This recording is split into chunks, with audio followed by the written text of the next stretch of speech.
Lorsque Rabbi Nachman décida de propager son enseignement parmi le peuple juif, il désira ardemment avoir auprès de lui un disciple aussi érudit qu'éloquent, sachant retranscrire fidèlement ses cours. Rabbi Avraham de Pétersbourg remplissait déjà ce rôle à l'époque.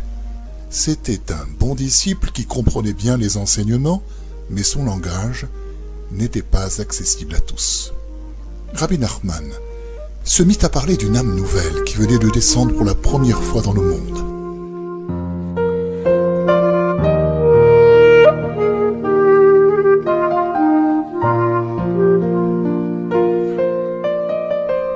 À son arrivée à Breslev, il en fit l'éloge et dit explicitement à Rabbi Yudel : « Je vois une âme en Ukraine, près de Breslev. » Il en parlait si souvent qu'on comprenait qu'il s'était donné pour mission de l'attirer à lui.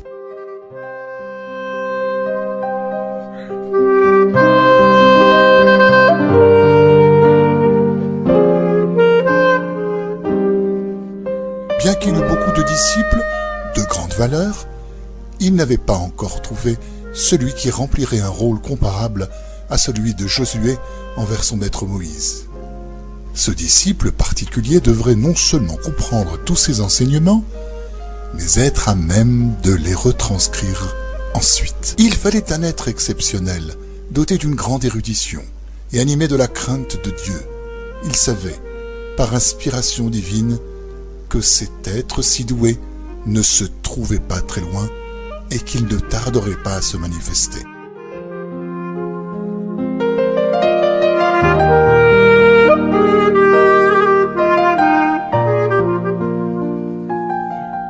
Mais qui était donc cette âme particulière, tant louée par Rabbeinu?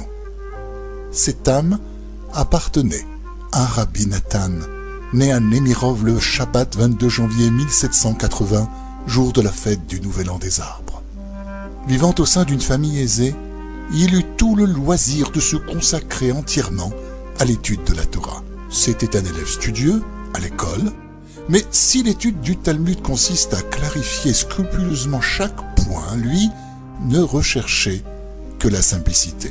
Il ne posait pas de questions dépassant sa compréhension, à l'inverse des autres garçons de son groupe.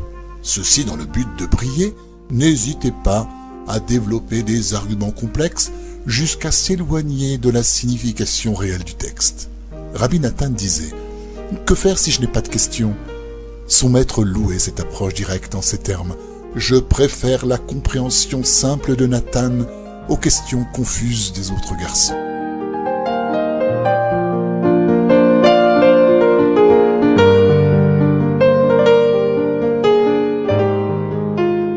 Un samedi soir, au cours du repas qu'on appelle la Melavé Malka avec les disciples de Rabbi Levi Yitzhak de Berditchev, il fut tiré au sort pour aller acheter les bégalés, des gâteaux ronds. En chemin, il commença à se demander pourquoi il souffrait de tant de conflits intérieurs. Suis-je donc venu au monde pour aller acheter des bégalés? Ces réflexions l'amenèrent à faire le bilan de son existence, allant jusqu'à envier les vieux sages de sa ville, qui savaient chanter Shalom Aleichem avec sincérité et ferveur.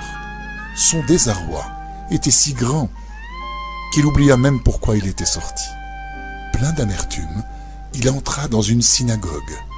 À l'abri des regards, dans le côté réservé aux femmes, désert à ce moment-là, il se mit à lire un livre de psaumes. Des larmes brouillaient ses yeux tant il était malheureux. À la fin du premier psaume, il se jeta par terre pour déverser sa peine devant son Créateur, le suppliant de l'aider à se rapprocher de lui. Puis il se releva et continua à pleurer sur chacun des psaumes. Arrivé au 50e, exténué et à bout de force, il s'écroula le cœur brisé. Il s'endormit et fit ce rêve.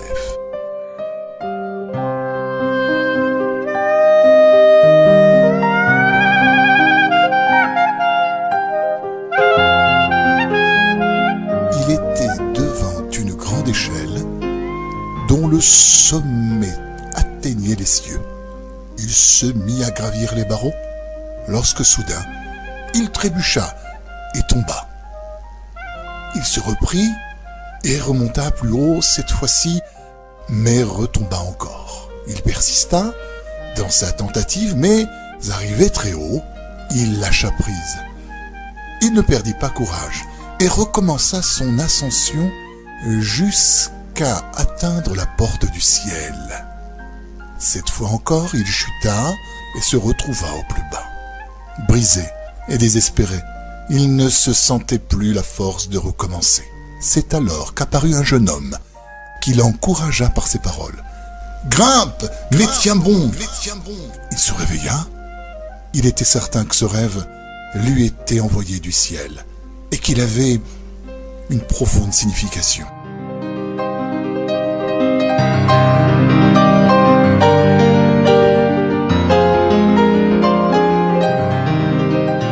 De toutes les rencontres célèbres de l'histoire juive, c'est sans doute l'une des plus importantes.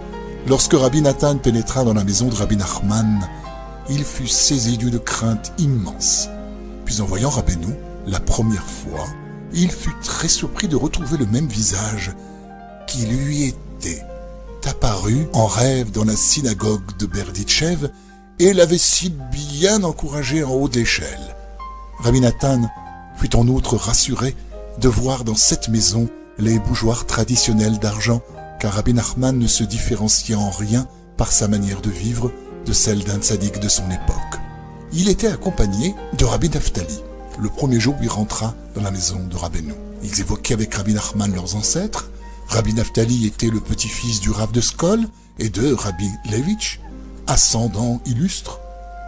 Tous de bons juifs, répondit Rabbi Nachman. Rabbi Nathan, en évoquant sa généalogie, constata qu'il avait une lointaine parenté avec Rabbeinu.